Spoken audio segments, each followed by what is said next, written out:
2 of the part.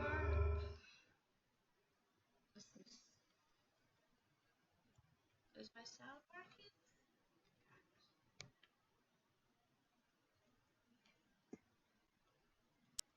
Damn it. Okay. So why am I here? I don't know if it's jump scaring or not.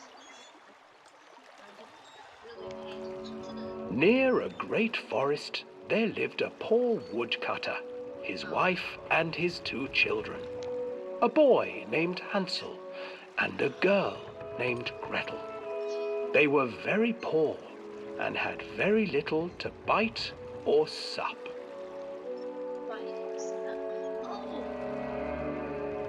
What will become of us? The woodcutter asked his wife one night. I tell you what, husband, we will take the children into the thickest part of the forest tomorrow and abandon them there. No, my wife, I cannot do that, said the man. Then we will all 4 starve, you fool. Hansel and Gretel overheard their parents talking, and Gretel began to weep. Do not fret, Gretel, Hansel said. He crept out of the hut and gathered white stones from the ground to fill his pockets.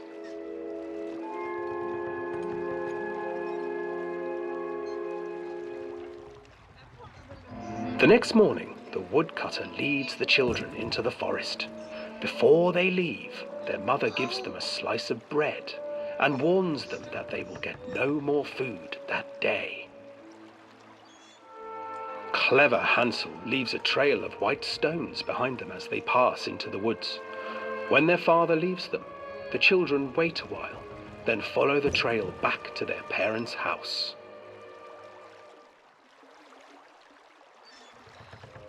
After receiving a thorough scolding from their parents for getting lost in the woods, the children are sent to bed without any supper.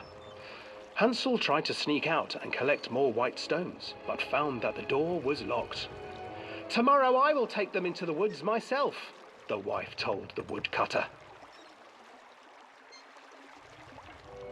In the morning, their mother gave them a slice of bread and led them deep into the forest once again.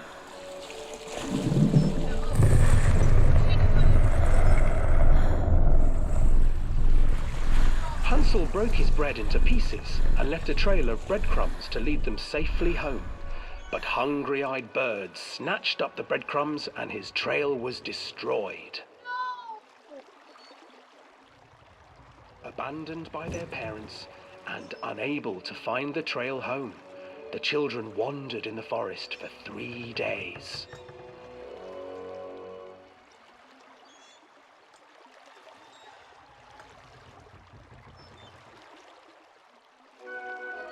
The children stumbled into a clearing with an exceedingly strange house.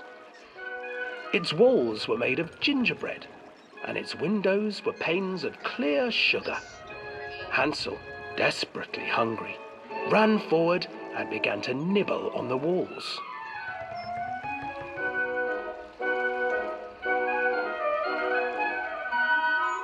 Nibble, nibble, little mouse.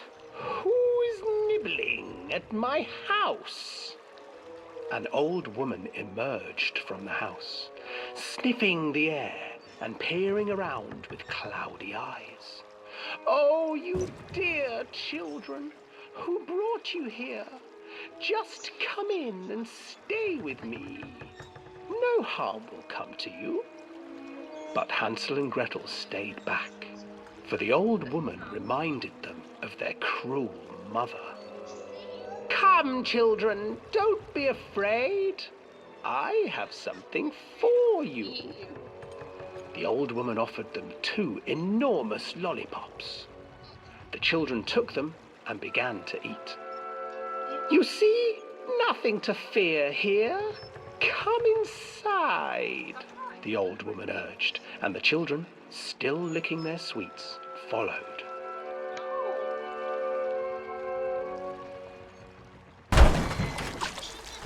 Once inside the house, the old woman changed. She stuffed Hansel into a cage.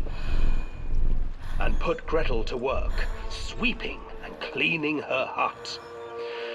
"Your brother will make a good mouthful," the old witch told Gretel. "Once he is fattened up, I shall feast upon him."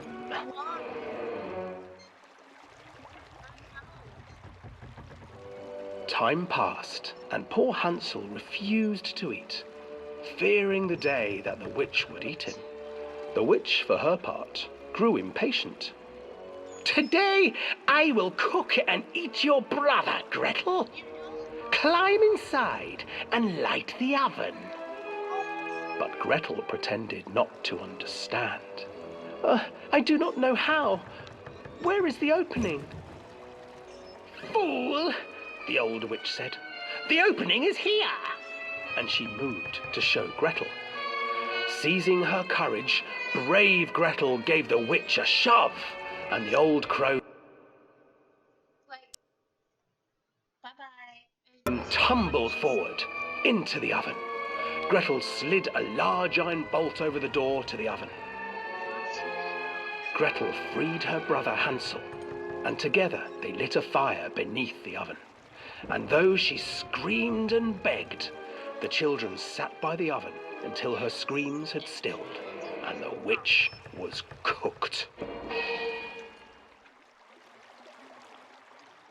And then, because even children can't survive on sweets, they divided up the body of the old witch and ate her.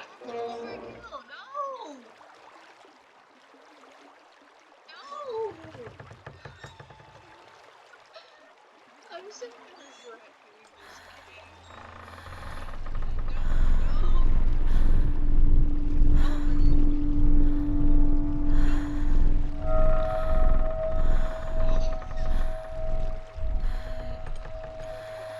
It's not supposed to do that. I don't think so. I guess we're getting much right now.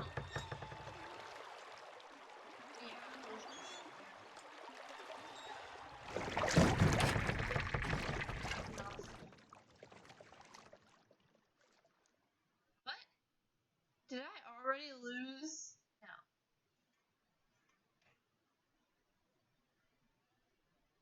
Gingerbread and chocolate? No. So I just got an achievement. Okay. So. Hansel and Gretel. I used to read it to Callum when the electricity was shut off. Those poor children. The whole world against them. The forest, the birds, the old witch, even their own parents. I used to imagine that Callum and I were the kids in that story. Not mother and son, but brother and sister, hand in hand against the unkind world. We were always hungry, looking for our own house made of candy, looking for the sweetness that could take the pain away. Hunger leads people to desperate, terrible places where the tree branches reach like claws.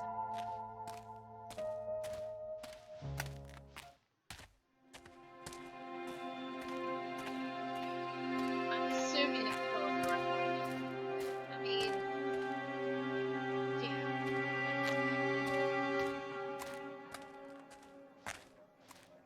See, I want to drive. Another accident. This place.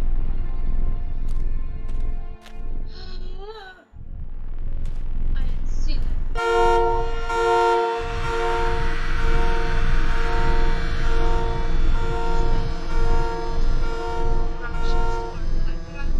The opening on time. The governor invoked to cut the ribbon. So the only real question is whether the customers. I'm not truly worried. The customers will come out of simple curiosity. I decided, deduced what was needed from the band. Henderson. It's astonishing to think that the resonance and positive emotions can be used to fuel such a process. Henderson himself chose to use negative, and that caused some of the taint that still lingers in his face. I will not make his mistakes. Very soon I will know if. What? Did he just. Is that a teddy? Can I look up front?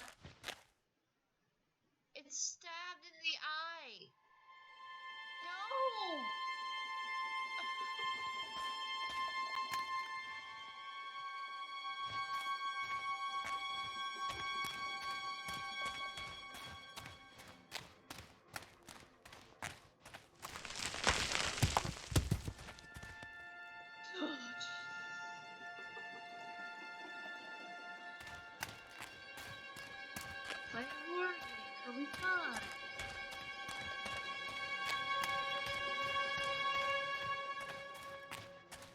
Yeah. That sound was not okay. There's a clown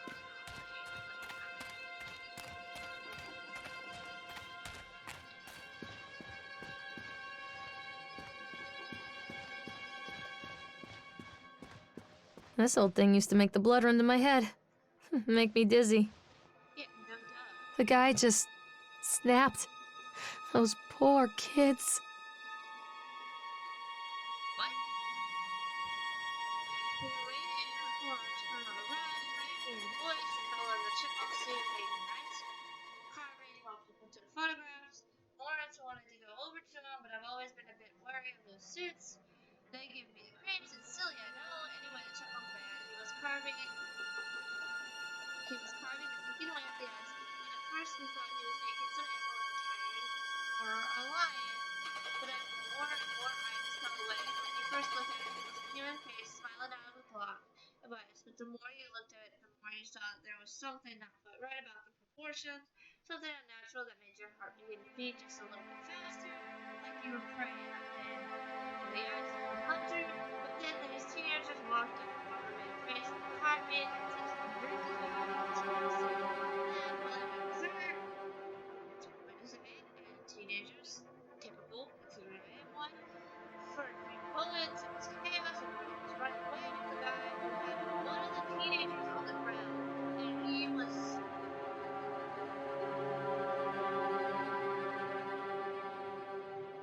with the ice pick, and blood was, oh, and people were screaming, and Frank and I had the kids, and we were dragging him away as fast as we could, and the last thing I saw before Frank dragged me away was that the ice, oh,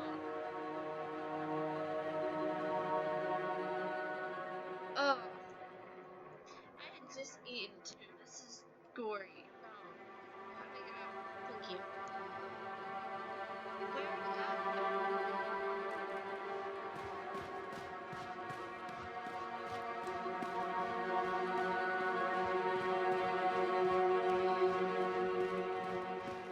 Do I try to get on the ride or?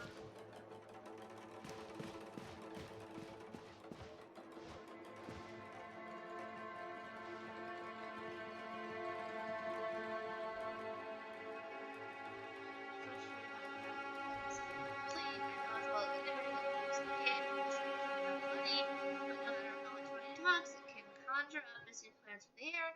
I've tried contacting the organization who sold me these plans, and they are stonewalling me. Every contact that I make from the immediate place that I watched their stuff there. I'm sinking feeling that I have been swindled, refund abandoned what we can find regardless. The harvesting sounds ominous. Machines, the transport mechanisms, etc. Okay, maybe it's not as I'm probably hallucinating and hope something cute from David Horizon. What? Hold up. So that is a harvesting machine?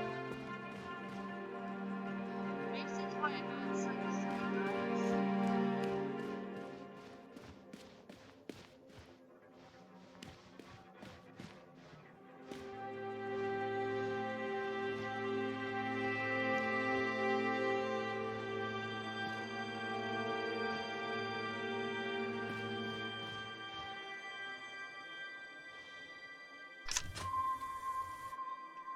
Where are you?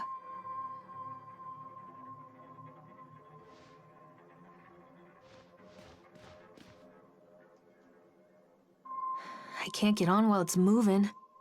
I can't get on while it's moving. Sure.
I can't get on while it's moving.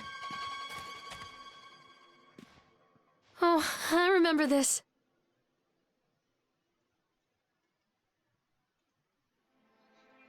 He looks so mad. Wait for Mommy!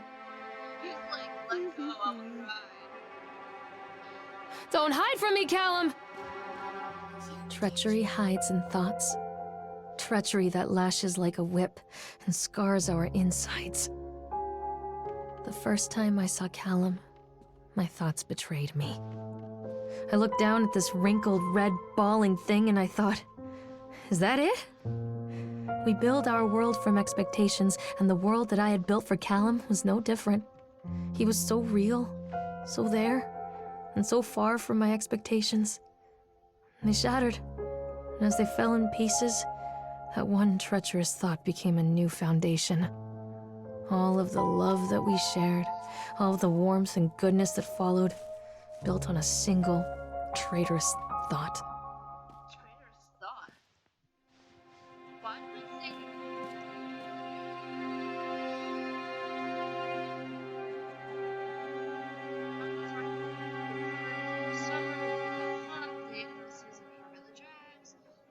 Tourists around, so most of the staff spend their days sitting around gossiping.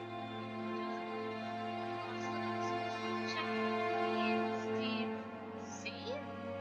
They might call him Chad. I went to school with Luna. It's the guy in the damn suit in the beginning. It was the lab, Steve, the local elections,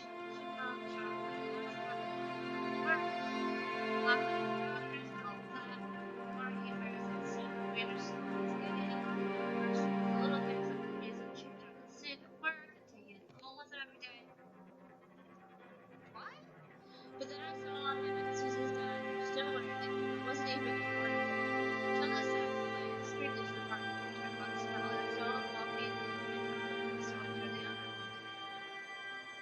But nothing seems to have changed since the smells like carcass whenever Steve walks by, and apparently Steven picked up some new skills since the last time I saw him, picking up and puking out of the gutter outside Sickle Station because he's sure this mean ice sculpture, those shapes he makes in the ice snow that give me the creeps. Steve came by the booth today looking me, and he just hung around for a while. I couldn't really tell because of the suit, but it seemed like he was just staring at me, sizing up. Eyeing me, whatever he was doing. I asked him what he wanted, and he just stood there, not saying anything. Eventually, I called my supervisor, and when he came by, Chad, Steve wandered off. My supervisor told me to put everything in writing, so here it is. Also, I quit. I don't want to see that chipmunk suit ever again. Laura. Okay, so language, first off.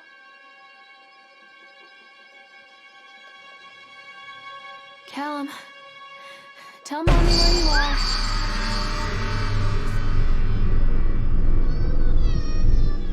No! I don't even know what happened. How I did so.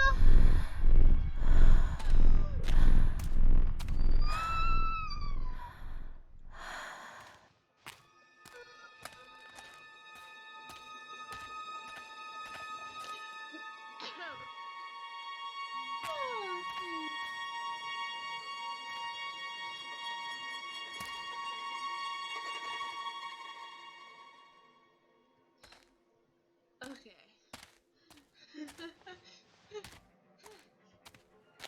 Alright. So...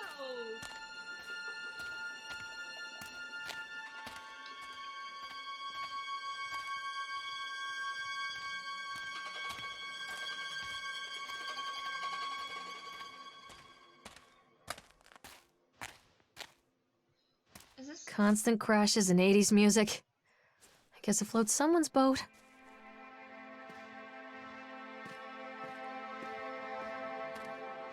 Stop, Callum! I didn't see... Come out, sweetie. This way, Mommy. God.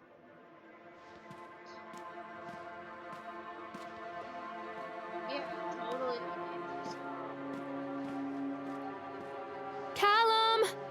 Where did you go? Catch me, Mommy.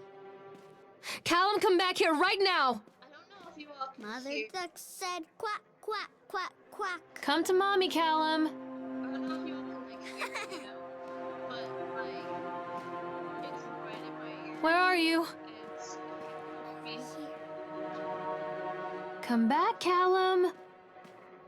This way, Mommy. Oh, Callum, where are you? This way. Come out, sweetie.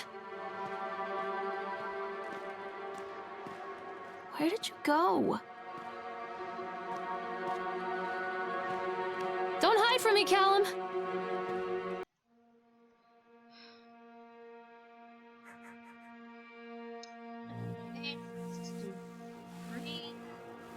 date, accident incident, October 1996.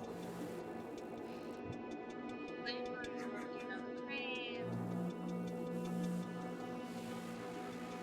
During the transport of the bumper cars into the arena, one of these straps attached to the load to the truck came untied, causing the truck scan and bumper cars into Francis, who was standing directly in the driver.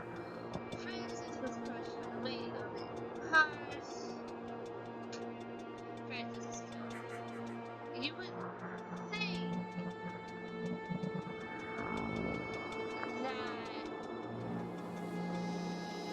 that would be the case if this is like a car that suggests to elaborate. Did the injured employee see a doctor? Why did you say yes if he was killed? If yes, did the file an employer portion of the workers' compensation form? Yes. Dexter, the truck driver, claims to have seen someone on the back of the load while doing the shots. Nobody else reported seeing that. The sheriff has requested that Dexter provide them with a urine sample. What could have been done to prevent the accident? Double checking of straps after transit should be mandatory, and drug screening for all drivers. Have the unsafe conditions been corrected? No.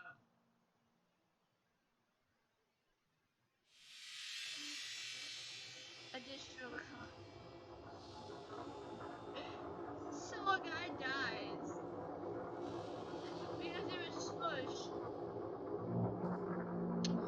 and they don't try to fix it. They don't say, "Oh, we're gonna do tighter straps," or "Oh, we're gonna do this." It's we're not gonna fix it. Are very superstitious, and this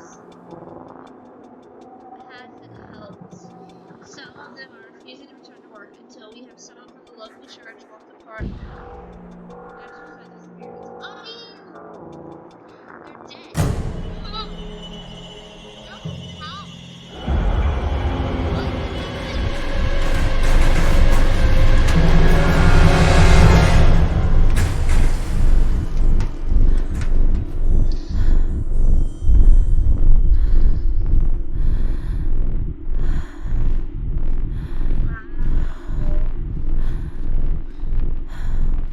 Good words didn't make me like the shirt. It's not like everyone dies in a horror movie like that. Yeah. I didn't know there was stairs.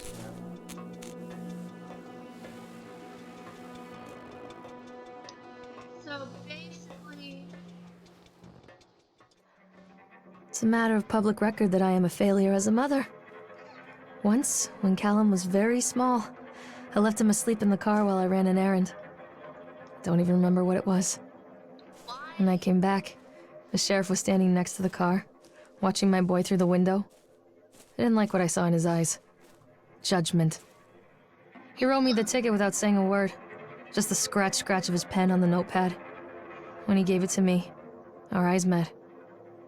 I know what you're going through. My daughter, Helen, she just gets some help. Help was a bolt of lightning. Help was 1,000 volts surging through my veins. Help is agony. I'd rather die. I wanted to scream. I'd rather you pulled your gun and shot me. What? But instead my mouth said, "Yes, Sheriff." So you left Callum, and so I I left Callum in the car once again already, and I didn't learn my lesson. I left the car locked, I left him down there, and now I'm going through a freaking park. All because I couldn't just lock the door. All because I couldn't just get my Callum, take him to find his teddy bear. No, I have to shut him in the car.